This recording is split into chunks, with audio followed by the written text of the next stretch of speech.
முத்தையா சுவாமிகளிடமிருந்து நான் அறிந்து கொண்டவற்றை நான் புரிந்து கொண்ட முறையில் இங்கு வெளிப்படுத்த நினைக்கின்றேன். உலகமே சுவர்க்கம், நரகமும் இதுவே. ஒவ்வொரு ஆன்மாவும் முன் இருந்த பிறவியின் பயனை இந்த உலகத்தில் பிறந்து அனுபவிக்கின்றன. அந்தப் பிறவியில் ஒவ்வொரு உடலுக்கும் உரிய அப்பன் வேறு, அம்மை வேறு. அந்த ஒவ்வொரு ஆன்மாவுக்கும் இந்தப் பிறப்பில் அப்பன் வேறு, அம்மை வேறு. முந்திய பிறவியில் அப்பனும் அம்மையும் வேறு இனத்தவராகவோ வேறு நாட்டவர்களாகவோ இருந்திருக்க முடியும். கடவுளால் இப்பிறவி கொடுக்கப்படுவதன் நோக்கம் எல்லோரும் இன்பமடைய வேண்டுமென்ற ஒரே நோக்கமாகும். இதுவே இறைவன் விருப்பம். அதற்காக ஒரு தாயையும் ஒரு தந்தையையும் தன் பிரதிநிதிகளாக நியமித்து இறைவன் இவ்வுலகிற்கு அனுப்பி வைக்கின்றான். பிறந்த குழந்தை தன் நோக்கத்தை அடைந்தால் கடவுள் அவரை தன்னுடன் இணைத்துக் கொள்ளுவார். எங்கு நீர் இருந்தாலும் இறுதியாக அது கடலை வந்தடைவது போல நீர் கடவுள் வைத்துள்ள இலக்கைச் சென்றடைந்தால் கடவுள் தன்னில் ஒரு பாகமான உன் ஆன்மா பேரின்ப நிலையை அடைந்தால் கடவுள் தன்னுடன் இணைத்துக் கொள்ளுவார். பிறந்த ஒவ்வொரு குழந்தையும் வேறுபாடுகளுடனேயே படைக்கப்படுகின்றன. ஆனால் படைக்கப்பட்ட ஆன்மா தன் முற்பிறவியில் சேர்த்துக் கொண்ட அறிவை மட்டுமே தன்னுடன் எடுத்து வர முடியும். அந்த ஆன்மா முற்பிறப்பில் செய்த பாவ புண்ணியங்களின் அடிப்படையில் அவருக்கான சூழலை கடவுள் ஆக்கிக் கொடுத்திருப்பார். ஒரு குழந்தை அரசனின் பிள்ளையாகப் பிறக்கிறது. மற்றொரு குழந்தை ஒரு வறியவனின் பிள்ளையாகப் பிறக்கின்றது. ஒரு குழந்தை பூரணத்துவமான உடலமைப்புடன் பிறக்கின்றது. மற்றொரு குழந்தை வலது குறைந்த பிள்ளையாகப் பிறக்கின்றது. இவை அவரவர் முற்பிறப்பில் செய்த பாவப் புண்ணியங்களின் அடிப்படையில் அமைகின்றது. அந்தப் பிள்ளையின் சூழல் எவ்வாறு அமைந்த போதும் அது வறிய பிள்ளையாகவோ வலது குறைந்த பிள்ளையாகவோ அரசனின் பிள்ளையாகவோ படைக்கப்பட்டாலும் அது கொண்டு வந்த அறிவு இருப்பை பயன்படுத்தி தான் முற்பிறவியில் செய்து தன் பாவப் புண்ணிய இருப்பை அதிகரித்துக் கொள்ள முடியும். அந்த இருப்பு இறைவன் எதிர்பார்க்கும் பேரின்ப நிலையைச் சென்றடையுமானால் கடவுள் தன்னுடன் அந்த ஆன்மாவை இணைத்துக் கொள்ளுவார். இதுவே எல்லா சமயங்களும் எடுத்துக் கூறும் முத்தி நிலையாகும். அதன்பின் அந்த ஆன்மாவுக்குப் பிறப்பில்லை. செல்வந்தச் சூழலில் படைக்கப்பட்ட குழந்தையாக இருந்தால் கூட தன் அறிவை பயன்படுத்த முயற்சிக்கவில்லை, யானால் அடுத்த பிறவிக்கும் செல்ல வேண்டியிருக்கும்.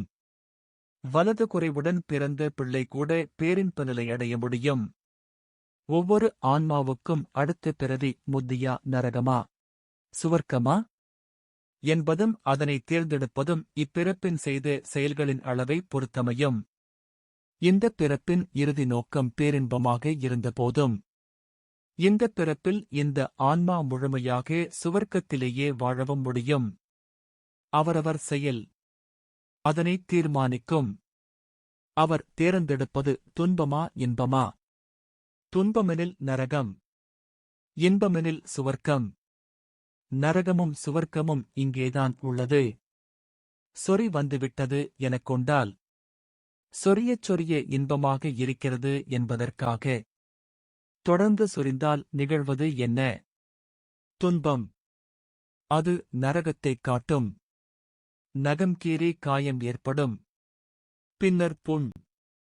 அதனை மாற்ற மாதக்கணக்கோ வருடக்கணக்கோ ஆகும்.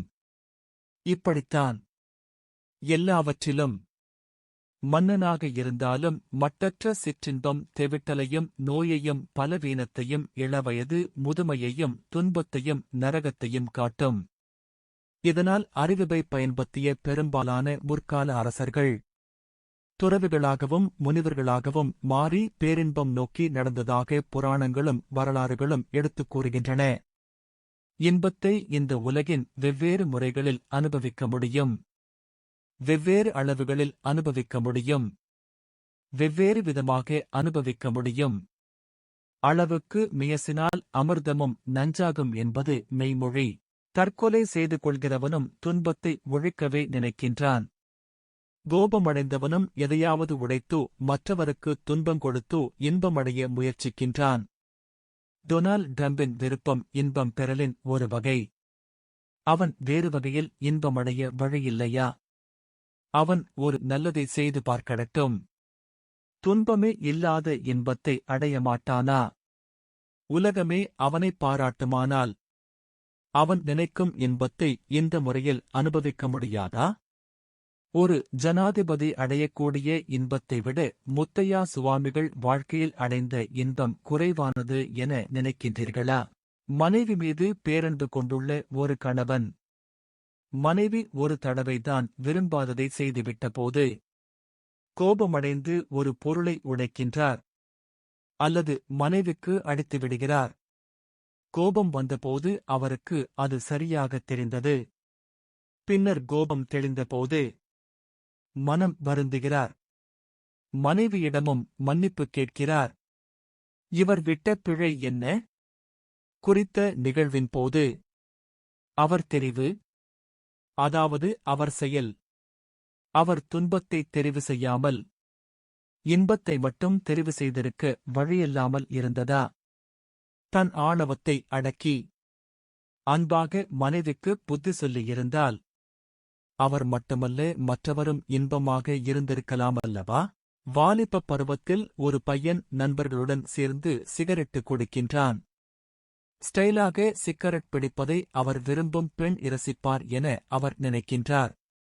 மற்றொரு வாலிபன் பெண் பிள்ளைகளிடம் தான் புகைப்பிடிப்பதில்லை எனக் காட்டிக்கொள்ள முனைகின்றான். இதில் இருவரும் வெற்றி பெற்றாலும் தொடர்ச்சியாக இன்பமடைகிறவன் யார் என நினைக்கிறீர்கள்? ஒருவன் இன்பத்துடன் நோயையும் சேர்த்துக் கொள்ளுகிறான். மற்றவன் இன்பத்துடன் உடற் சுகத்தினால் வரும் இன்பத்தையும் சேர்த்துக் கொள்ளுகிறான். ஒரு பரீட்சையில் சித்தியடைந்தவன் அதனால் இன்பமடையாது. அந்தப் பரீட்சையில் மற்றொருவன் விழுந்துவிட்டதை தெரிந்து கொண்டு மகிழ்ச்சியடைகின்றான். அதனால் பெரிய இன்பமடைகின்றான். அவன் அடைவதும் இன்பம்தான். தான் பரீட்சையில் சித்தியடைந்ததை விட மற்றவன் தோல்வியடைவதில் இன்பமடைவது மேலாகுமா? இந்த உலகில் ஒரு பணக்காரன் சிறையில் அடைக்கப்படும் போது நாட்டின் பெரும்பாலான மக்கள் மகிழ்ச்சி ஆரவாரமிட்டு வெடிக்கொழுத்திக் கொண்டாடுவது இன்பமெனக் கொள்ளலாமா? புராணக் கதைகளில் கொடியவன் தோற்கடிக்கப்பட்டபோது அதனைக் கொண்டாடுகின்ற முறையும் அந்தக் கொடிய வனுக்கு கொடுத்த மன்னிப்பும் மதிப்பும் கடவுள் விருப்பத்தை எடுத்துக்காட்டவில்லையா? சுவர்க்கத்துக்குள்ளும் நல்ல இன்பம் கெட்ட இன்பம் இரண்டையும் கடவுள் வைத்துள்ளார். அதனைத் தெரிந்தெடுப்பது ஆன்மாவின் பொறுப்பு. கடவுள் பொறுப்பில்லை. இன்பத்துக்காக தனித்திருக்கவும் முடியும். சமூகத்தில் வாழவும் முடியும். தனித்திருந்தும் நல்ல இன்பமடைய முடியும். சமூகத்தில் வாழ்ந்திருந்தும் நல்ல இன்பமடைய முடியும். இளைஞர்களுக்கு நண்பர்களுடன் விளையாடுவது, கொண்டாடுவது, அளவளாவுவது போன்றவை மகிழ்வை, இன்பத்தைக் கொடுப்பவை. அதற்காக போதைப் பொருள் பயன்படுத்தி நண்பர்களுடன் கொண்டாடுவது நல்லின்பமா? இந்தப் பூ உலகில் துன்பமே இல்லாத முறையில் ஒருவர் சுவர்க்கத்தில் வாழத்தக்க சூழலை கடவுள் ஆக்கிக் கொடுத்துள்ளார். எந்தத் துன்பமும் இல்லாது இன்பமான வாழ்க்கை முறையைத் தேர்ந்தெடுப்பது அந்தந்த ஆன்மாவின் வேலை. அப்போது அவன் சொர்க்கவாசி ஆகின்றான். மனிதனின் எந்த ஒரு செயலும் இரு பக்கங்களைக் கொண்டது. இன்பம் துன்பம் இரண்டுக்கும் சமமான பங்கு கொடுக்கப்பட்டுள்ளது. ஒருவன் தாவர போசணி, மற்றொருவன் மாமிச போசணி. தாவர போசணிக்கு மாமிசம் மணத்தாலே துன்பந்தான். மாமிச போசணிக்கு தாவர உணவுகளை உண்ணக் கட்டாயப்படுத்தினால் அதுபோல துன்பமில்லை. இருவரும் இன்ப உணர்வையே விரும்புகிறார்கள். நான் மாமிச உணவை உண்டு வளர்ந்தவன்.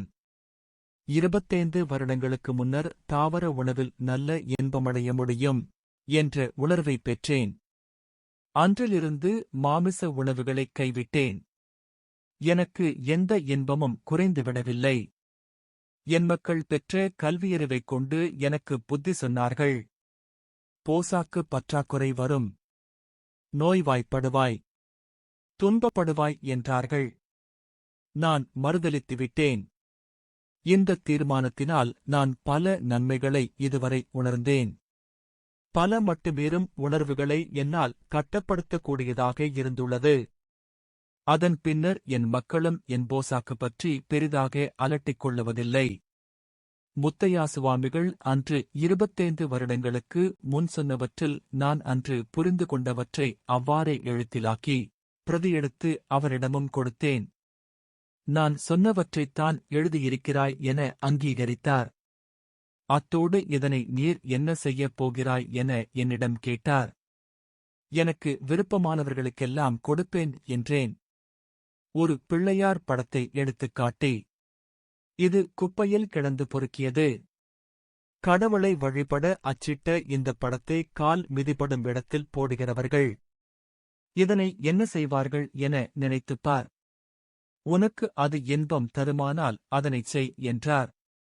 ஆம், அந்த எழுத்துக்கள் எனக்கு இன்று வரை இன்பத்தை அளிக்கின்றது. மீண்டும் மீண்டும் வாசிக்கின்றேன். அது பற்றி முகநூலிலும் எழுதுகின்றேன். அதில் எனக்கு ஒரு அலாதியான இன்பம். முத்தையா முனிவர் அங்கீகரித்த அப்போதைய பிரதியையும் இதில் சேர்க்கின்றேன். இன்பம் என்பது பற்றிய முனிவரது கருத்து, சத்துள்ள உணவு மட்டும் உடல் ஆரோக்கியத்தை வழங்கிவிடாது. மருந்து மட்டும் நோயை குணப்படுத்திவிடாது. மனிதனின் ஆராய்ச்சிகள் கண்டுபிடிப்புகள் மட்டும் அழிவை தடுத்துவிட போதுமானவையல்ல. செல்வம் மட்டும் மகிழ்ச்சியை கொடுத்துவிடாது.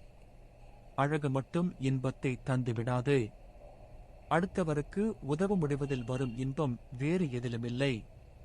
பிறப்பவர் இறந்தாக வேண்டும், இறக்கமுன் செய்வராக வேண்டும். பிறப்பின் பயனை அடைய கடவுளை வணங்க வேண்டும் என முனிவர் கூறுவதை என் காதுகள் அல்ல, மனசுதான் உணர்கிறது.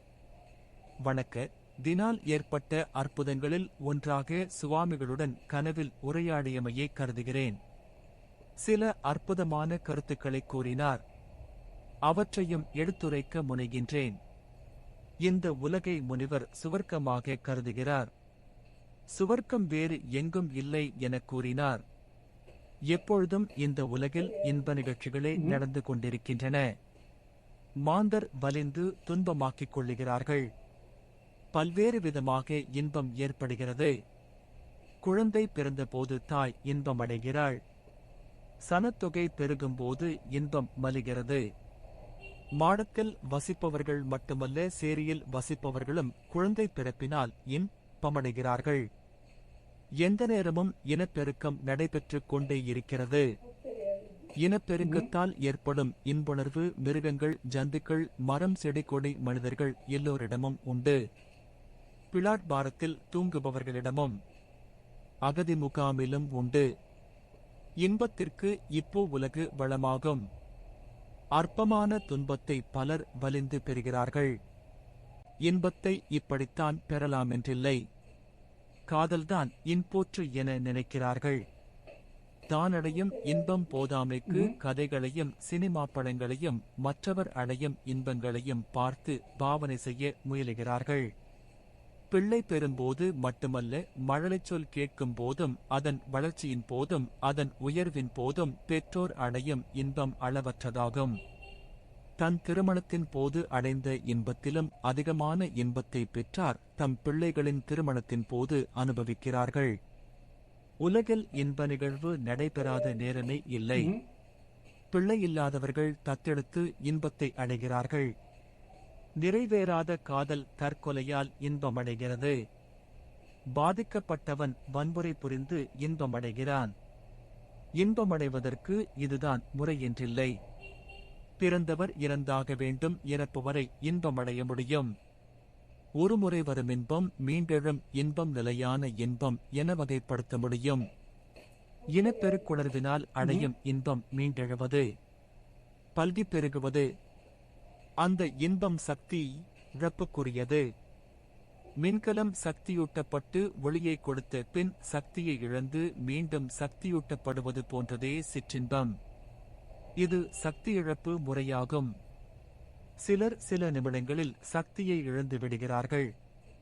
இனப்பெருக்கத்திற்குரிய இன்ப உணர்வு ஏற்படாதவர்கள் கூட முருங்கைக்காய், பாதாம் பருப்பு, போதை, மாக்கரை போன்றவற்றை நாடுகிறார்கள். இது இன்பம் பற்றிய மாந்தரின் தவறான எண்ணமாகும்.